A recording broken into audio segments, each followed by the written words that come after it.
My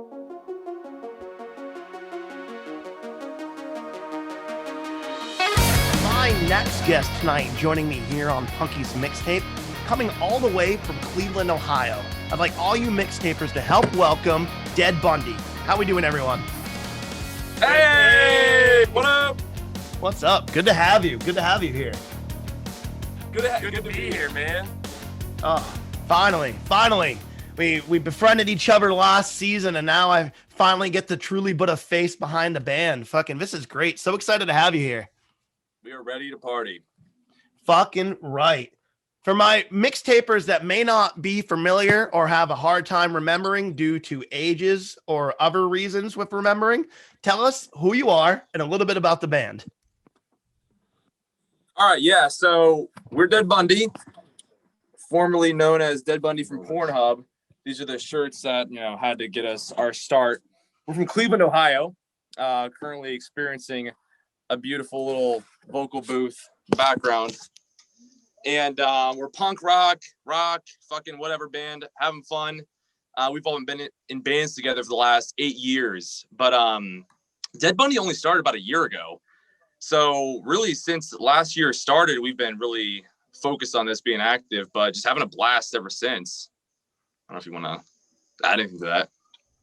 Yeah, I mean, what we've been doing is pretty much what we did the last 8 years, except now putting it into some punk rock stuff and getting it out there, having fun and laughing. So that's what it's about, right? Oh, absolutely. And you guys are definitely like that type of band, that you've got the humor element is like right there first and foremost. But on top of that, you've got the fucking chops to back it up.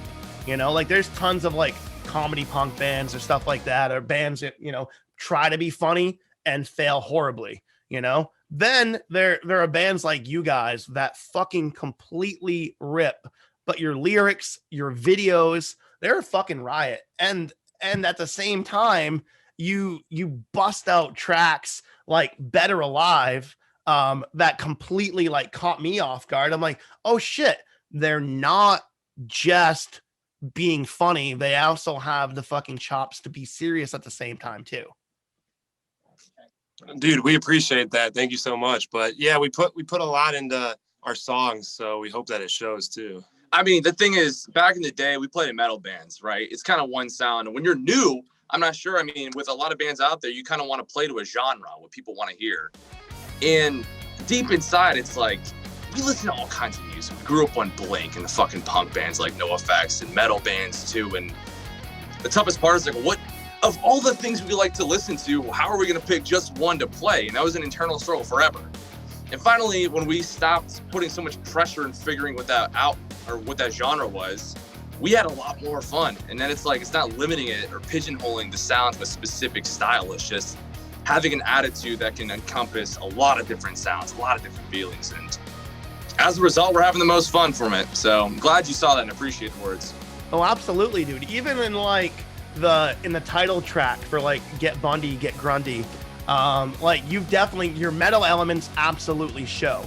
You've got like some really good post-production value in there, especially at the end on the breakdown. You have like electronic elements in there, and you're kind of just like pulling in all the things that you love and you're making it work, which, like you said, that's not an easy thing to do when you love so many different genres and you're trying to focus on like all these little niche things and you're like, fuck it, let's just start writing and see what happens.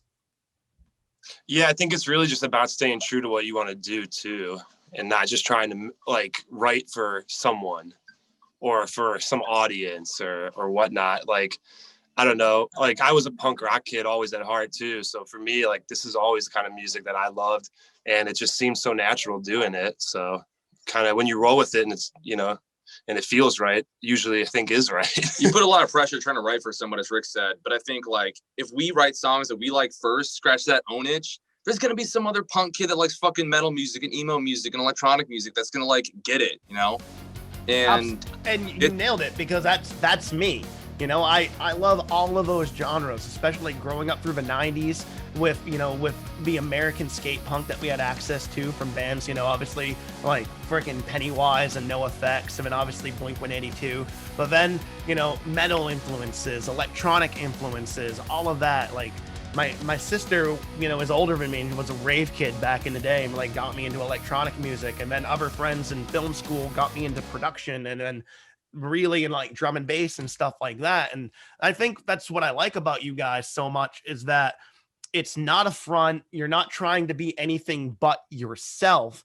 And when there's an oversaturation of music out there, which isn't a bad thing. There's more music now than there ever has been, but there's so many bands that are trying to imitate and walk in the path of what somebody else has already done.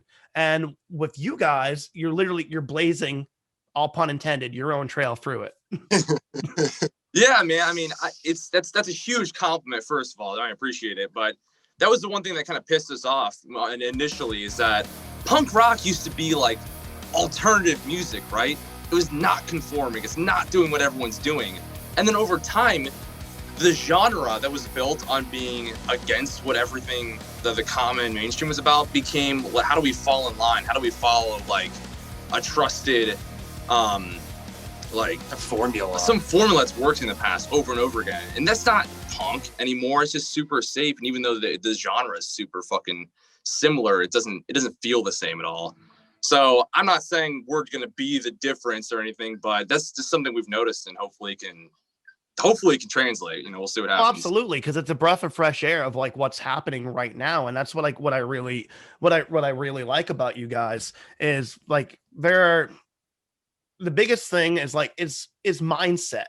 You know, there are tons of bands like, oh, we're a punk band, but you're kind of conforming to everything at the same time. Not to like get into a big thing like that, but you can tell like who's in it, who actually has the ethos, like that mindset that this is 100% who they are. And that can translate to every single genre, you know, from people like Childish Gambino to electronic artists to, Sure. You know, more organic, like true the point punk bands. But I think it's a mindset. It's an ethos on being yourself, being anti-establishment, you know, and willing to be, you know, that voice in the dark that cries out, you know, on the difference and the atrocities that are in this world, you know.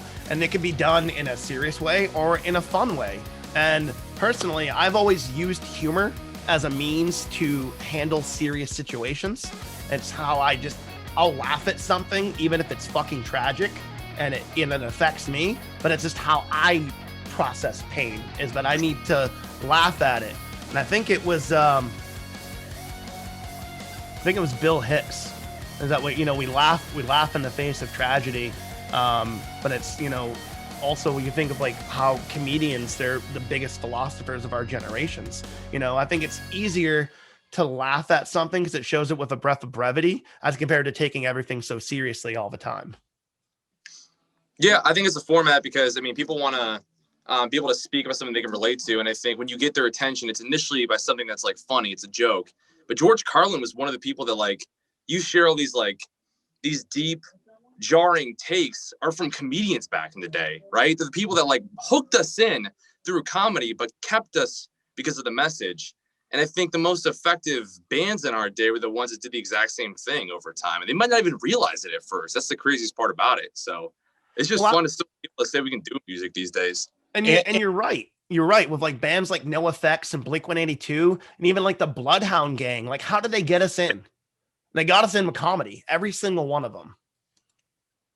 Yeah, and I mean, and personally, it's a breath of fresh air for us. Like I said, we've been playing for 8 years together now in metal bands, and it's the metal scene around here, at least. It's not funny. There's no humor. Like all the stuff that like I loved, like in metal, it's all seriousness. So just to be able to like put that out there and put it in front of people, like around here, you don't really see it a lot at shows and stuff like that. So it's kind of fun just to be able to, you know, say what we want and not to worry about any like pushback, I guess. And I think you're right, because like even here, most metal bands are pretty serious, you know. Even in all the ones that I played in, we were very political. Although on stage, a couple shots of whiskey, and I'm just being a big goofball, which is why my vocalist took my microphone away eventually. Like, dude, you're over here talking about giving fucking hugs and smoking trees, and I'm like, that's who I am, though. Like, I play brutal fucking music, but I'm the sweetest guy, you know, and like, I want to have a good time. I want to laugh, you know, and they're like, well, we could do it in samples. I'm like, all right, we'll have funny samples, but it's not the same. It's not the same as, you know, like sitting down and like listening to like a NoFX album or something like that, you know, like here's something really funny, but also something really serious, you know, all guys together. Yeah. Right, exactly. I mean, I think with metal, it's like there's an expectation. It's got to be within like the lines. And this is, I mean, we're talking a lot about it, but no one's dogging metal either. There's a time and a place for it. It's fucking sick. It helped a lot of people, obviously. And we still are huge metal fans at heart. But the time that, you know, we're playing a metal show and Rick's got that punk rock attitude in him and he wants to like let it out. He asked our singer for a blowjob on stage and now it's inappropriate, you know, then it's time to change genres, I guess. That's true. Oh, man. But now, with the, you know, if there were crowds, you know, in a punk setting, that's just another Saturday. Exactly. You know, which I dig. Now, what do you both do in the band? I sing and play bass. Play the drums and I drink the beers. Perfect. That's awesome. Oh man, always curious about that. I don't think we hit that earlier. So you guys been going now for a little over a year, and what has that road been like? You know, did you get a chance to play out before the fucking world ended? Yeah, we had a couple shows actually, so it was pretty fun. But they were also like, we don't really know what like the pop punk scene is around here. We still play with our metal friends. And I guess that's what I was kind of referring to. It's like, that's the cool thing, that we don't have the pressure to like be like them. We can kind of stick out, and since we're not a metal band, it doesn't matter. But that's kind of what we found at their shows too. People want to see like pop punk or punk rock, even if a lot of metal fans love punk music, and the same vice versa.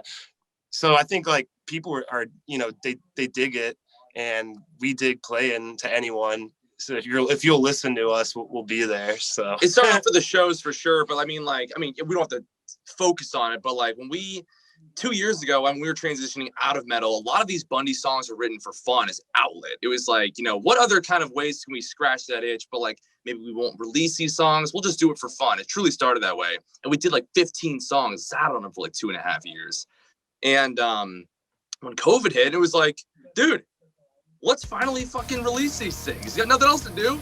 So it like, you know, everyone focuses on the negative and how this like the world kind of flipped over, and it, you know, it sucks, but we took it as an opportunity, man. There was like all this time in the world to finally like have fun and like get this music out there.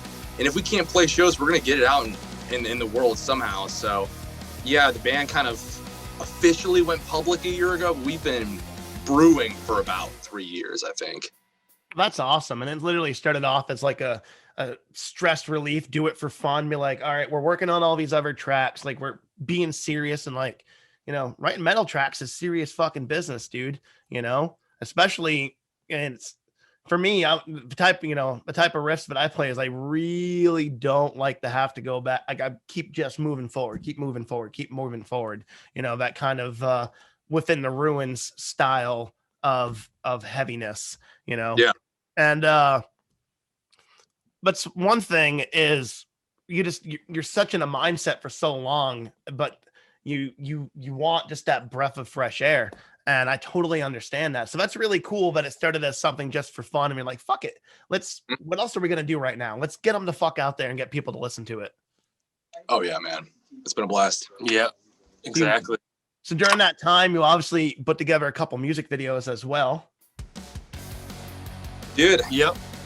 Yeah, we did She Fucks Me, and then we did the Better Alive video where we got a cartoonist from PA, and he helped us out, and we got that put together, and then a couple lyric videos. So I'm trying to think we just finished a new one a couple weeks yeah. ago that's coming out next month, or actually 2 weeks from now, shit. But and we're gonna be shooting another video in a month, so it's kind of like a personal goal. We wanted to push ourselves and like have some sort of structure to the chaos where it's like, can we find a way to get like a single and out every month, but it's got like some sort of visual to it, you know? I think like in this day and age, like people put albums out and it's like, you got great songs in there that sometimes get totally bypassed because, you know, first time listener, first band, like you're not gonna listen through like an hour of material, not every time at least. We believe in these songs. We had so much fun writing them. It's that each song deserves its own push, its own video, whatever that might be. So that's the other part that's almost been more fun. This when we were sitting out in COVID, it's like, how are we gonna articulate this message? How does this song look in person if we put a face on it? And they've all been super different. So the cartoon one especially, I think, was a totally different. We've never done anything like that. Even with the metal band, we never shot a lot of videos. We were kind of just put out EPs, put out albums, played live shows like everyone did. So music videos was a fun part for us, but it's being able to try something like, let's just see what happens if someone can draw 1,000 sketches and piece them together for this video. And he absolutely fucking murdered it. It was amazing.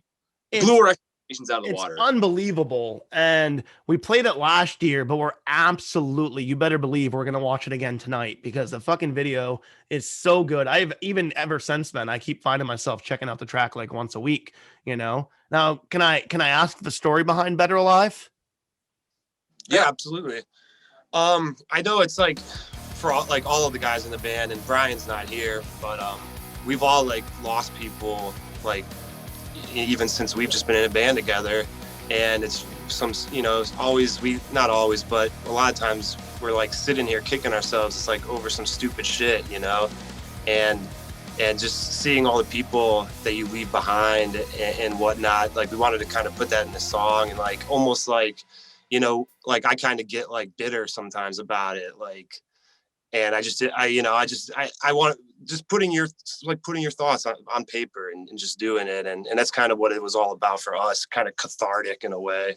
I think it was not about one specific incident. I think that like in high school, we all lived really fast and had like a lot of friends that wanted to like push it to the limit and, you know, party and do whatever. And those are the memories you'll have forever. But some people took it a step too far, and it wasn't just one person. The sad thing is that it happens to a lot of people, not just close friends, roommates, things like that, but then people, you know. And I think that like that's one thing that we found was personal to us, but a lot of people also probably experienced. And punk rock music's in a way for us it's very therapeutic to get stuff like this on paper, get it out there. But we know if like we listen to it to help us. If other people can listen to this and it helps them, then it's like everyone can kind of for a moment get together and agree on something, you know? I couldn't agree more with that. And that's exactly, you know, the feel that I got there. And it is an angry anthem. And like, you're right. It's so hard. There are moments when I'm sitting there and then you think of this person and then the next and the next. And then for most of us that have lived this, like, as you said, we live too fast. And some of us, we realized to slow down because it was going to be the death of us. And for some that aren't here anymore, it absolutely was. And it fucking sucks. You know, and you know, we're left with all these unresolved feelings. There's no closure to the situation. There'll never be closure to the situation. And there's moments where I am fucking bitter on it, you know, and I've got other friends that are following in the same exact path. And, you know, you try your fucking hardest, but they're still going to make the decisions they make when you're not around, you know? Right. And that's really, it's a coming of age. And it's really a big part of our generation is that so many people are currently, you know, facing so many different mental health issues, so many addiction issues, which are in themselves a mental health issue. You know, if you're not able to make a positive decision for yourself, I consider that to be a mental health issue, you know, and it's hard because people demonize the conversation. They're quick to throw everybody away the second because they find out that they're a drug addict or anything like that. And they turn a blind eye. You know, it's the ugly parts of society. You know, nobody wants to talk about mental health. Nobody wants to talk about homelessness. Nobody wants to talk about drug addiction and alcohol addiction and things like that. But these are the things that are killing our generation, you know? It's slowly murdering out so many amazing voices that aren't here to speak for themselves anymore. And it's heart-wrenching. And for me, Better Alive, December is a hard month for me. And when I finally heard that song, like it hit me like a ton of bricks, you know, and it's therapeutic to me. And I didn't even write the song. So I wanted to let you know just how much it meant to me, because it is an important conversation to have, and it resonated like 2000%. Yeah, I mean, I really appreciate it. I'm really sorry too. I know we kind of talked about it briefly through messages for everything that happened, but it's kind of one of those things that everyone handles and copes differently. Personally, I think we've all can attest to like just getting out there, talking about things. We've been best friends for like 10 years and know each other more than anyone else in the world. And our therapy before even writing these songs, just being able to crack a couple beers, talk about shit. You feel up, you feel down, we can sit down and talk about it openly, without reservations, without feeling like limits. And the goal, I think the most effective bands out there can write music that feels that way too. They can get it out there to let other people like agree with the message and kind of resonate with it in a way. So, I mean, I appreciate your words on that. Oh, absolutely. Trust me, I appreciate your words on that, guys, because, like I said, it's not an easy conversation, but like we're that generation that could be of a difference, where we start, normalizing these types of healthy conversations, especially with males. Commonly, for especially in the metal and hardcore scene, there was this masculinity that was associated to it. And if you showed an interest or an emotion that wasn't just constantly being brutal and tough and being strong, then you would get, labeled as things you don't want to be labeled as, or things like that, or made fun of and stuff. And so you bottle it up and then you drink it away. And then you take this and you do that. And then eventually the issues are completely bigger than what you started with in the first place. And I'm not saying that's like it is with everybody, but it was a common thing within our generation. Yep. Especially, but the mindset is completely shifting, and, I'll do my damnedest here on the show to normalize these types of conversations because it's important. People should know that they're not alone, that, we all have this crazy anxiety. We all have that voice of doubt, and we all fight with it every single day. I know that I battle every single one of my decisions every single day, and I make a positive choice every day I get up to keep moving forward instead of stepping back, So, yeah, I mean, to that point too, I read something the other day where it's like, you think too much about all these kinds of things, and you go through these phases, even like on the other side, where you think you're like a depressed person or whatever, but like, it's because you almost like acknowledge that that's who you are. But like, if more people could just say like, I just feel a little depressed right now, but that's not who I am, then you might be able to have more of an open conversation. It's like you either subdue it and bury it deep and then never talk about it, and that's one problem, or you label the opposite and just tell everyone this is who I am, I'm a depressed person. Then you're not making any steps towards progress. Whereas like everyone experiences this shit, man. You just said it. We have phases of anxiety, we have phases of depression. With social media, and especially with what happened last year, it's like it's totally normal. It's okay to step back and say, yeah, this shit's normal. We're all going through an extent of it. Let's have a conversation about it and try to move forward. Or you just you feel it. You feel the feeling, and then you talk about it and you let it go. That's to me all people talking about it, a feeling, experiencing it, but not dwelling on it. Well, that's the thing. It's like it's a mindset of like you said, this is who I am. You're like, and for yes, it's very hard because there's so many different factors.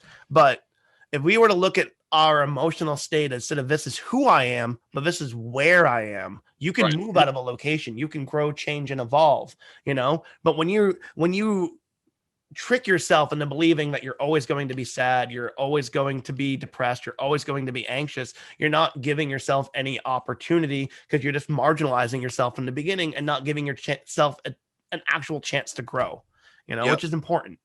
Agreed. Oh, it's totally mental. I think a lot of parts are totally mental. If you believe you're going to be a failure, then it's almost like inevitably you're going to find ways to not succeed or, get past certain things. It's almost like, I mean, you're right. And then that's the tough part too. Yeah, exactly. And it's hard because for some people that don't have a support structure like this type of conversation to have a healthy conversation about it, and they don't have that outside influence to be like, yo, here's a hand, here's an olive branch, here's a new perspective. And then it eats them alive. And I've lost friends, to that as well. And it's not easy, so it's just a matter of just letting people know that like, you're not alone. You can absolutely reach out. And these feelings, as much as they suck, they're completely normal. You're not abnormal. You're not less than. You're not weaker than. This is all part of the human condition.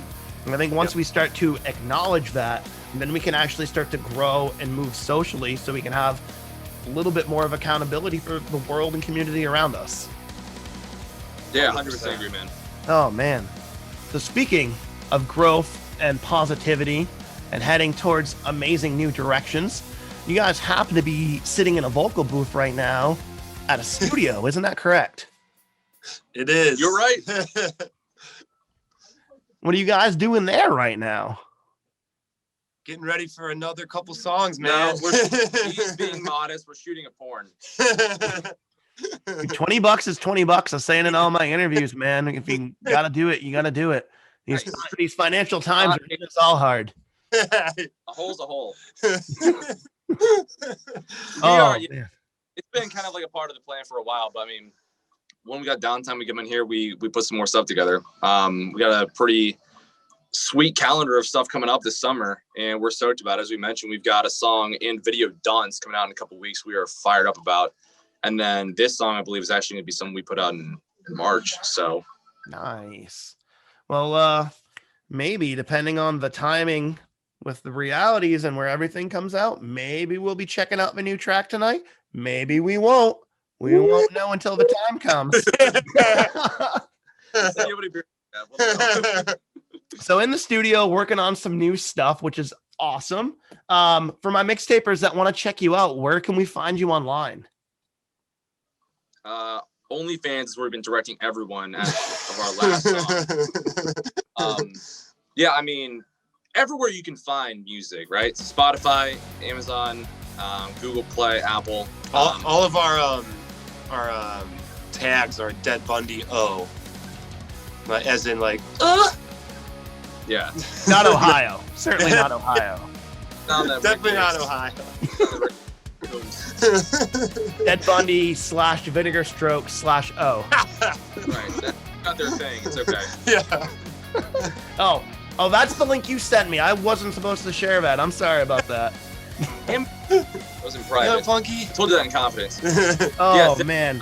Well, as we handle the personal shame of the link that I just dropped, we're going to check out some of your music tonight, and then we're going to be back a little bit later in the episode to play some mixtape malarkey. Woo-hoo-hoo. Game on.